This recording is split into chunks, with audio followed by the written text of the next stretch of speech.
నేను చంద్రబాబు నాయుడు గారి మీద కేంద్ర ప్రభుత్వం మీద ఒత్తిడి తెచ్చి రాయలసీమ లిఫ్ట్ ఇరిగేషన్ ఆపిచ్చిన అధ్యక్ష నా చరిత్ర ఇది, నీ నీతి గది.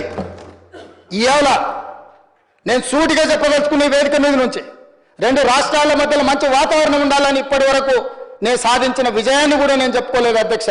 సూటిగా చంద్రబాబు నాయుడు గారికి విజ్ఞప్తి చేసిన నేను, రాయలసీమ లిఫ్ట్ ఇరిగేషన్ మీరు ఆపితే మేము ఏదైనా విషయాల మీద చర్చకు వస్తాము, లేకపోతే మీతో చర్చించడానికి అవకాశం లేదు. మొట్టమొదట 3 టీఎంసీలు పర్ డే అక్రమంగా నిర్మిస్తున్న రాయలసీమ లిఫ్ట్ ఇరిగేషన్ పనులను మీరు ఆపండి అని మేము వారిని క్లోజ్డ్ రూమ్లో అడిగితే మా మీద గౌరవంతో రాయలసీమ లిఫ్ట్ ఇరిగేషన్ ఆపేసింది అధ్యక్ష. మీరు ఈరోజు నిజ నిర్ధారణ కమిటీని సభ నుంచి పంపించండి.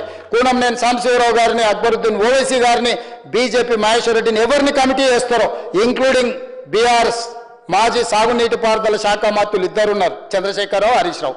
వాళ్ళిద్దరు నాయకత్వాన్ని ఎవరినో ఒకరిని పెట్టి రాయలసీమ లిఫ్ట్ ఇరిగేషన్ పనులు ఆగినాయా లేదా, ఉత్తమ్ కుమార్ రెడ్డి గారు మంత్రి అయిన తర్వాత కాంగ్రెస్ అధికారంలోకి వచ్చిన తర్వాత ఆగిన వాళ్ళ నిజ నిర్ధారణ కమిటీ పంపించండి అధ్యక్ష.